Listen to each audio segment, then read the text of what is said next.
Hi everybody, this is Roy Bandari with TalkCondo.com, and today we're at the amazing sales office of 55C Condos, one of the hottest new condos of the spring to launch.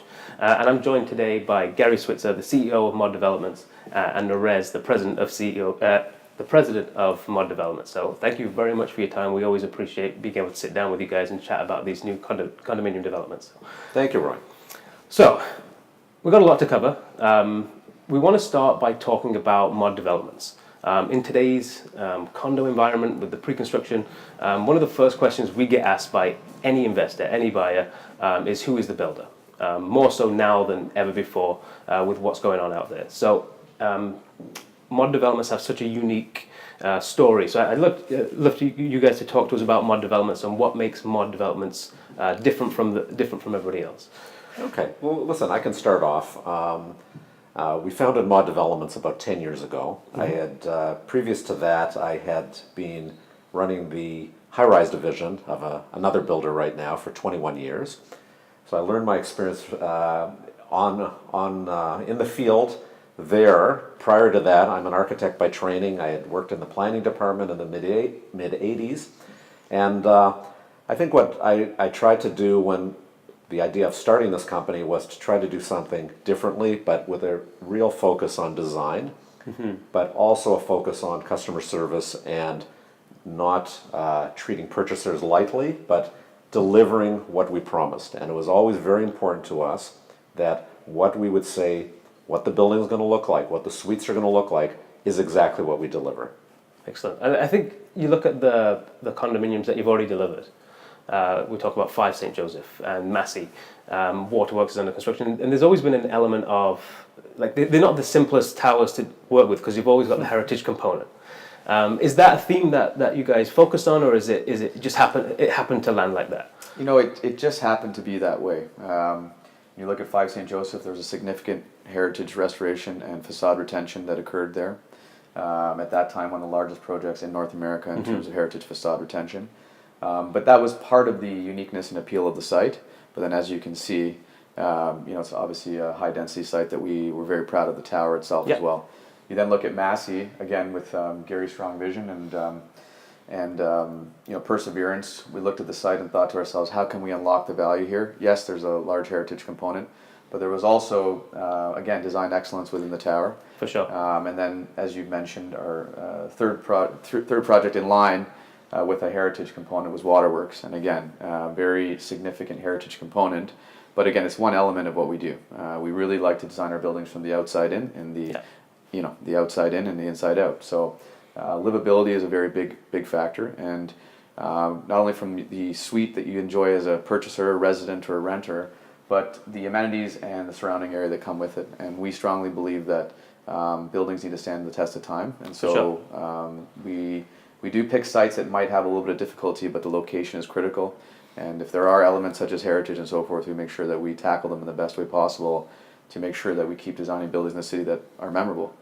I mean, you look at the 3 sites that you mentioned, and location is second to none. I mean, we've got Yonge and Queen, we've got Yonge and St. Joseph, Waterworks in King West. Obviously, when we talk about 55C, that theme continues. I mean, what a location this is. But I think when you've mentioned the exterior design, one of the themes of all of them is that they all stand out in the skyline. Like Massey, you can see from miles away. 5 St. Joseph, you can see from miles away because they've got these unique elements that do stand out amongst the crowd. And I think, again, that's by design. And you talk about your history as an architect, and I'm sure that plays into all of that as well. So very interesting to see. Well, we've always we've tried to push the envelope. And not always look, sometimes people use the expression with the Toronto condo industry, it's almost like sometimes the race to the bottom in terms of, how can we deliver the building as cheaply as possible? Mm-hmm. We've never taken that philosophy. And I think one thing that has appealed in terms of people wanting to buy a Mod Developments building is that the value has been there, particularly for anybody that bought. The value has gone up, I've heard, exponentially beyond what other buildings of the same, era have gone up, because mm-hmm. the fact is, they are great suites. There's like 0 vacancy rates in 5 St. Joseph. The kitchens are great. Everything is beyond what you'd normally expect. For sure. One of the buildings I did want to spend a little bit of time talking to you guys about is Waterworks, because I think more than any building, it really speaks to the kind of developer that Mod is. That building could have easily been 500 square foot units, and most builders would have built that kind of building there. But Mod went a completely different route with that building. So talk to us a little bit about Waterworks and how that ties into the Mod philosophy. Well, I think in respect with Waterworks, you're correct. We could have taken the units there and taken a different approach, but we recognized very early on that it was an end user market there. And as such, the units had to be feasible for families, young families and the like, to move in. So we have a tremendous amount of unique suites there. There's nothing that's really repetitive. And that was by design, because we felt very strongly that for us to express our brand and for us to build the type of building on that site and honor that site with the type of livability factors that we pride ourselves on, it was important to build a bit of a larger product there that was well thought out. And because it's a truly mixed-use site, we wanted to ensure that anyone that lives there has the experience that we wanted to express. Between the European Food Hall, the YMCA on site, a little bit of retail, but just generally the park, the way we'll interface with the park, it was all very well thought out. A little bit more brain damage than we probably wanted. Yeah. But look, any of the sites that you have seen and that you've mentioned of ours, they're not cookie cutter sites. And we're really not going to be the type of builder that goes after those sites, because we're up for the challenge.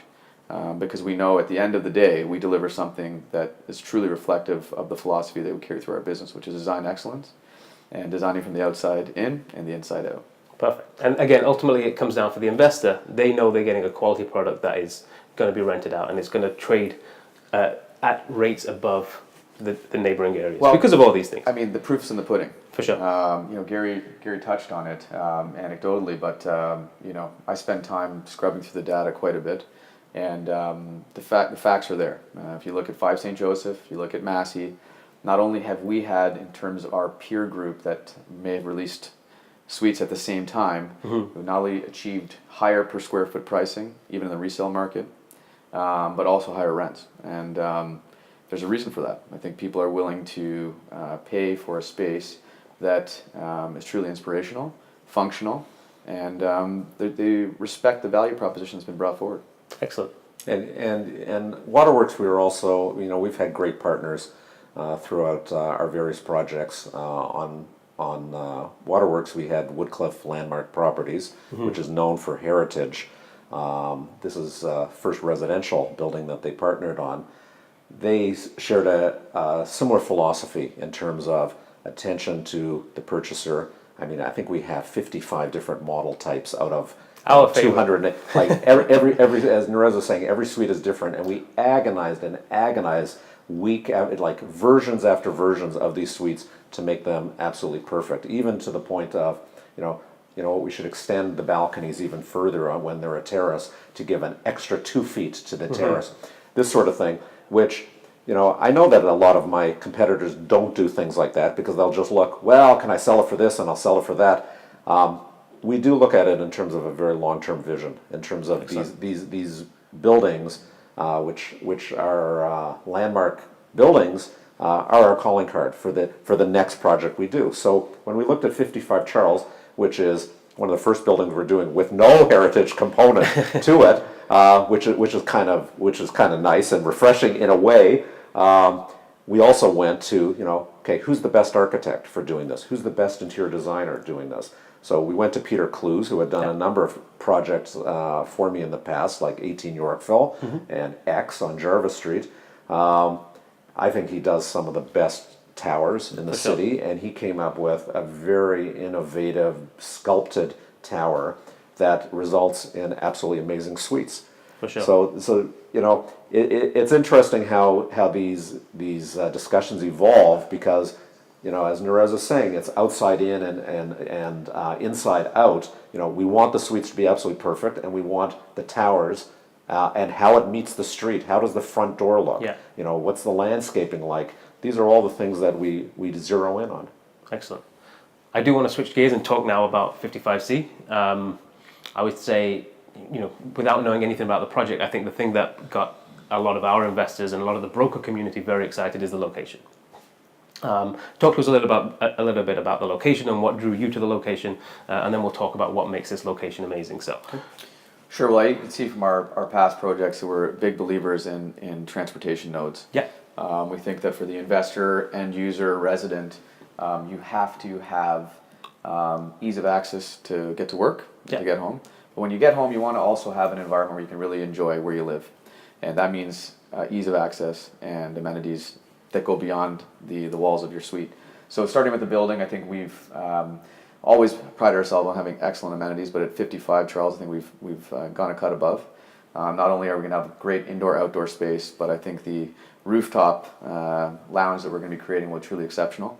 Amazing. And we live in a beautiful city. Toronto is a top-class city. It's a world-class city, and you should enjoy the views. And we will definitely be very excited to unveil those views to you guys pretty soon. Amazing. And when the building is finished, we look forward to people really enjoying that aspect. In terms of the neighborhood, it speaks for itself. You're at Bloor Yorkville. We like to say it's center ice. Yeah. It doesn't get better than that. You've got we talked about transportation nodes, right? I mean, this is the transportation hub, central, like you're next door to two subway stations. That's right. Correct. Correct. so- Besides ease of access to transportation, you've got a mix of people that are going to be looking to be here. You'll have students, you'll have young professionals, you might have, the empty nester, the move down purchaser. So all these different potential purchaser groups need to be thought of. And when we saw this site, the bells just started ringing. Everyone can tick the box, from access to the universities to For sure. the world-class shopping to restaurants to your everyday amenities. Things like an Eataly opening in the neighborhood, to Whole Foods, to cultural aspects, the artistic aspects. It's just a great neighborhood to live and play. I mean, Yorkville, everybody knows Yorkville. Everybody knows what Yorkville has to offer. But I look at Yorkville and I say, where Yorkville is today versus where it's going to be tomorrow. I mean, you mentioned Eataly. We look at buildings like the one coming up, like, these kinds of buildings and Eataly and the future of Yorkville is just as exciting as what it is today. So when you talk about room to growth for investors and being in this hub of probably already the number one neighborhood in the city, but seeing that there is so much more coming, I think is really, really exciting. Oh, well, we both saw the excitement level when we Yeah. were looking at the site. So. Yeah, and listen, I will be providing you with all the information that will help you in terms of when you look at the stats, in terms of the average income is higher in this For sure. neighborhood, the vacancy rate is lower, the rents are higher, the number of students that are attending U of T that have to live off campus because there's not enough residents.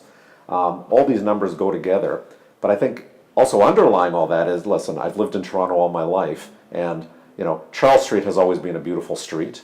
Yeah. It's beautiful as a residential street. It's gotten even better, I think, in terms of with the new buildings on there. And Charles also has a proven track record in terms of quality buildings that are selling at the highest prices, Yeah. renting at the highest rates, lowest vacancy rates combined with all that stuff. But even aside from all the statistics, it's a beautiful street to just walk sure. on and to live on. And again, it's sort of like you're 5 minutes from everything. For sure. No, I think the location speaks for itself. It really is one of the best locations in Toronto, and I don't think you're going to get too many opposition on that. I think it really is an amazing location. So let's talk about the building itself. You already sort of alluded to some of the amenities and the views. So give us sort of the top-down overall picture of what 55C is. Give us the height, give us the unit count, give us the top-down bird's eye view of 55C. Well, it's a 48-story building, and made up of roughly 550 condominium units. And we've got, in terms of it's a podium design with a tower above it, and on the podium level, probably about 10,000 square feet of indoor and outdoor amenities, which will be, we look at, Rez and I have always had a philosophy that this is not like, it's like that commercial. This is not your grandfather's condo from the point of view of, there's another party room, and Sure. there's your kind of, sort of limp gym that with 4 treadmills kind of thing. What we've looked at it is, living in this building should be like living in a 5 or 6 star hotel. So you've got lounges, you've got dining rooms, you've got areas where you want to just go down and with your laptop and have a view, you go there. You don't have to book, and think of it in a more conventional way. And at the same time, the gym, we've hired a specialized gym designer looking at, okay, what's the sort of next generation of gyms in terms of functional training rooms, in terms of movement / yoga studios, ability to do boxing, to do cycling, to do still you have your weights and your cardio machines, but something that you really don't have to belong to a gym if you're living in this building. And I like the fact that it's got this kind of 24-hour philosophy that, you know, you want to go up to the 49th floor and have your 20-foot high ceiling lounges up there with outdoor seating with the fire pit and barbecues and loungers and things like that. Or there's also, you know, the part of the design philosophy of the entire building is there's that kind of Zen look, kind of Asian influenced serenity. We've also got quiet spaces for if you really do want to, because I notice that a lot of buildings today, particularly if you've got university students that are living there, sometimes all they really want is a place to study. Sure. You know, a nice quiet place. There's enough variety of spaces within this building for that. Excellent. And it's interesting and we often find that the buildings that do the best on the resale side are the ones that have thought through, okay, who's going to live in this building? What amenity will attract them? What suite mix will attract them? What kind of floor plans will attract them? Lobby design is becoming an increasingly important piece of the puzzle. And we find time and time again that those buildings that have thought through all of this are the ones that stand the test of time and get the highest rents and get the highest per square foot price. And that's why we love hearing from your perspective, like the amount of attention to detail that goes into this sort of stuff. I love hearing about that. It's a very holistic approach to, it's not just a question of separating all the different categories. Everything has to be, the sum has to be greater than the parts. Well, you've got to look at it, both Gary and I, when we sit down and start working with our designers and the team, you really put yourself in the shoes of living in the building yourself. Mm-hmm. So, you know, if you talk about resale value and the I know you say that like a passing thing, but it's not how every developer necessarily thinks. So no, you know, it's actually a core focus of ours. That mindset, having that mindset from day one is, I would think, is a big. Well, look, we've seen big the evolution in our own buildings. Mm-hmm. So, for example, I think we can all agree that parcel delivery, not only hot and cold, has become the future, right? Yeah. People are happy to sit on their computer and order their everyday essentials as opposed to stepping out to the grocery store or going to buy that new sweater in a retail outlet. And so, you know, we've increased our parcel storage, the mailroom, everything has to be redesigned to accommodate that. People live busy lives now. You know, as you know, we're all well aware, there's, you know, grocery delivery has become the norm. Now, you need a proper storage to account for that, right? We need to have cold storage, we need to have hot storage, we need to have proper identification so that we can use technology, so you're not always relying on the concierge to say to you, hey, you've got a package, but you know, you're getting notification electronically, so you can manage your life on your own time. You know when you come home, your parcel's waiting for you. It's a very seamless access feature. We also believe when you move through the building itself, you know, times have changed. People are very comfortable leveraging technology, and their phone is their everything, right? So to now use that as an access point and allow you to integrate with the building without having to rely on someone else, it's a great way to manage your lifestyle within a building as well. And we've thought of those things. As buildings evolve, we need to evolve. And to your point, it makes sure that the longevity of the value is there. Excellent. Yeah. One of the things I wanted to talk about, and again, it's probably one of the most important things that an investor looks at now, is the suite design. We've spoken a lot, and it's another area that I sense that an enormous amount of attention to detail has gone. Talk to us a little bit about the suite designs, inside out, outside in. You mentioned that. Talk to us a little bit about the suite designs and the importance of. Well, listen, Roy, you know, we look at it from the point of view of there are also a lot of builders out there that want to go to the smallest unit possible to have the lowest price points. And we've taken the philosophy, every suite has to be livable. You've got to have proper bedrooms, you've got to have proper storage, you've got to have a proper kitchen. And you know, we joke around, it's like with the cars, you can have a BMW Series 1 or you can have Series 7, they're all BMWs. Yeah. So we treat every suite in this building with that level of detail. And we've actually done a model suite that will be revealed when the sales center opens. And what we're showing is that we've tried to take, with our designers, the kitchens to the next level. So what we've got is, we've got not just your conventional run of, a 10-foot kitchen with the appliances.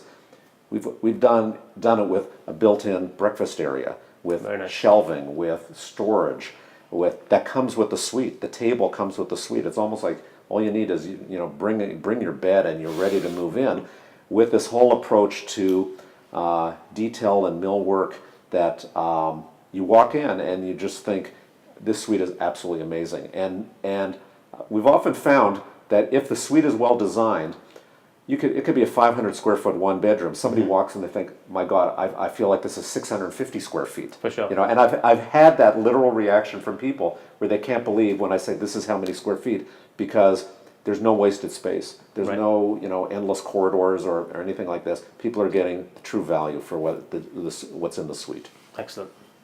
So we talked about mod developments, very unique philosophy on building, and we see that the results play out in real time on the resale market.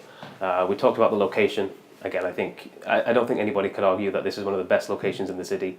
We talked about this building itself, amazing amenities, amazing suite design, a very modern architecture. Is there anything I missed? Is there anything I missed that you feel like we should have covered? Well, the only thing I would add from a design point of view is, yes, the tower is very, very contemporary and very striking in terms of the way that Architects Alliance has done it. But the inside, we're using Ciccone Simone, which is known for very cutting-edge modernism. We've gone in a direction that's very warm and very tactile, with a lot of wood, with a lot of stone. This is very comforting when because I think part of the thing is, yes, you're living near Bloor and Yonge. It's a very busy place, even though you're on a quiet street like Charles Street. But you want to have that kind of warmth and feeling of sanctuary as soon as you walk in the front door. And the feeling that we've got in the sales center is going to be the same feeling in the lobby and in the hallways, because we get down to the level of, like, I want to know what the elevator cabs look like. I want to know what the corridors look like. What's the lighting like in the corridors? Because we've been in some other buildings where you walk in and the corridors are so bright you feel like you're going to get microwaved or something. But I think it's very important that every detail is thought through. Excellent. I guess I would add to that especially in this day and age of Toronto's rapid growth, there's a lot of developments. We all read the papers that perhaps aren't delivering on what they promised, or unfortunately we've had projects that are canceled. I think the main thing to add to the discussion is that we have a proven track record, and not only do we put up the buildings that we promised, but they are reflective of what we rendered and what we promised when people were buying off plan. For sure. I would welcome you to speak with any of your past investors that have purchased in Five or in Massey and ask them, do you remember the sales center, and does your suite reflect exactly what was promised? I think in this day and age, your purchasers have to feel comfortable that they are buying a product with a developer that will deliver what they promised, and that they're going to get that product, and that we will deliver the building that we said we will. I think that's a key point for you to, for all of us to appreciate in the marketplace. For sure. Thank you. Excellent. Well, we're really excited.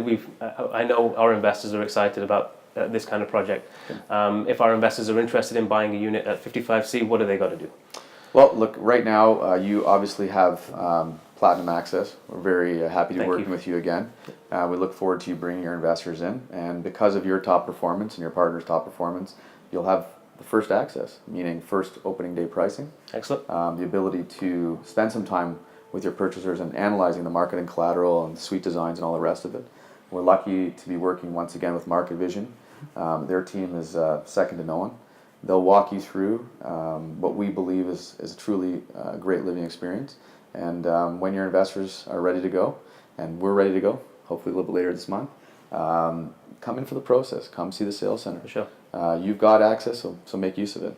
Excellent. Great. Thank you very much for your time. Thank I you. really appreciate it. Thank you. Thank you. Thank you.